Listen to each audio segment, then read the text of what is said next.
প্রথমবারের মতো কিন্তু শেখ হাসিনা পলায় নাই, এটা শেখ হাসিনার তৃতীয়বারের পলায়ন, এটা আপনারা ভুলবেন না। ইতিহাস সঠিকভাবে আমাদের সবার জানতে হবে। 3 বার পালিয়েছে শেখ হাসিনা, এটা তৃতীয়বারের পলায়ন। 3 বার, প্রথমবার কবে পালিয়েছে?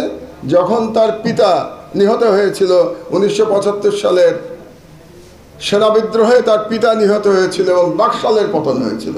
তখন সে বাংলাদেশ থেকে পালিয়ে, সে তখন বিদেশে অবস্থান করছিল। তারপরে সে 6 বছর দিল্লির আশ্রয়ী ছিল। আপনারা অনেকেই হয়তো জানেন, কেউ কেউ জানেন না।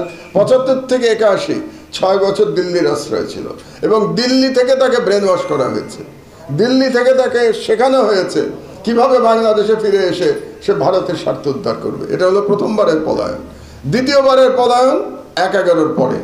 1/11-র পরে যখন সেনাবাহিনী থেকে বলা হলো 2 নেত্রীকে পালিয়ে যেতে, 2 নেত্রীকে বলা হলো আপনাদের দেশ থেকে বের করে দিলে আপনারা বেরিয়ে যাবেন, তাহলে আপনাদের বিরুদ্ধে কোনো মামলা দেওয়া হবে না। শেখ হাসিনা একদিনও দেরি না করে বাংলাদেশ থেকে পালিয়ে গেছিল। শেখ হাসিনা, বেগম খালেদা জিয়া পালান নাই, শি রিফিউজড। তিনি বলেছিলেন আমি বাংলাদেশ ছেড়ে যাব না। আমি ইতিহাসে নিয়ে লেখাপড়া করি, এই জন্য আপনাদেরকে জানাচ্ছি। যখন বেগম খালেদা জিয়া বললেন যে আমি যাব না, তখন একটা মজার ঘটনা ঘটলো। তখন তো পলিটিক্যালি বেগম খালেদা জিয়া জিতে গেলেন হাসিনার উপরে, কারণ তিনি আর্মিকে চ্যালেঞ্জ করলেন, মঈনকে চ্যালেঞ্জ করলেন, চ্যালেঞ্জ করে বললেন আমি যাব না, আর হাসিনা পালিয়ে গেল। তো রাজনৈতিকভাবে হাসিনা পরাজিত হয়ে গেল। তখন মারা গেছেন ভদ্রলোক, সাংবাদিক ABM মুসা, আপনারা নাম শুনেছেন নিশ্চয়ই।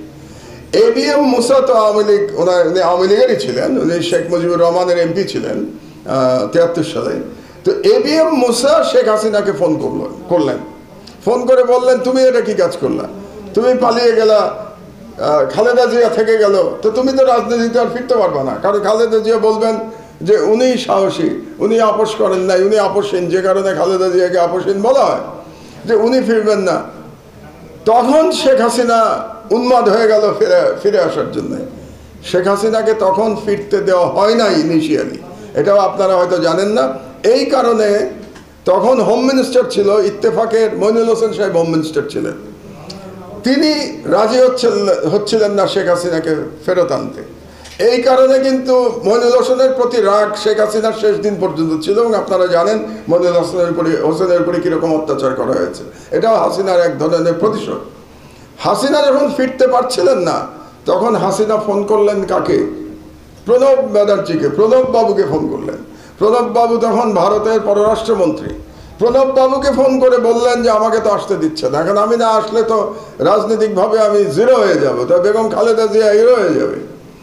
তখন প্রণব মুখার্জি ফোন করলেন মঈনকে এবং মঈনকে বাধ্য করলেন যাতে শেখ হাসিনাকে ফিরে আসতে পারে।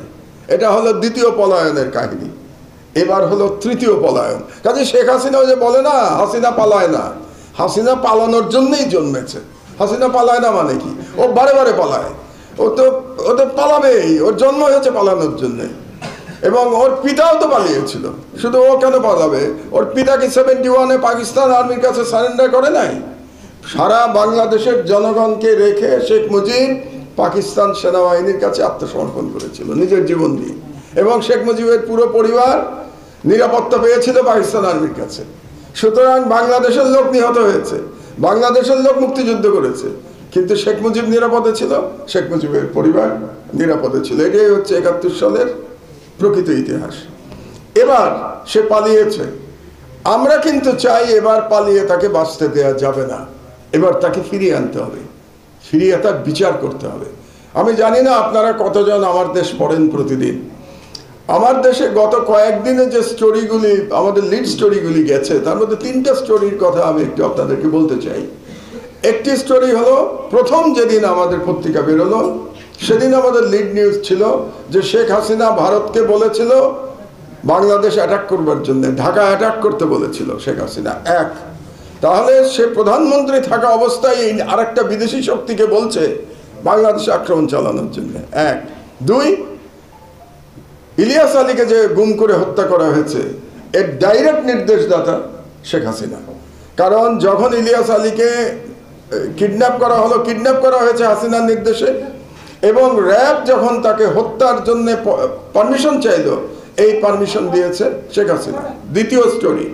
অ্যান্ড থার্ড স্টোরি, এই যে হেলিকপ্টার থেকে যে স্নাইপারে গুলি করা হয়েছে, এর পুরো প্ল্যানিং করেছে তৎকালীন র্যাবের ডিজি এবং পারমিশন দিয়েছে শেখ হাসিনা।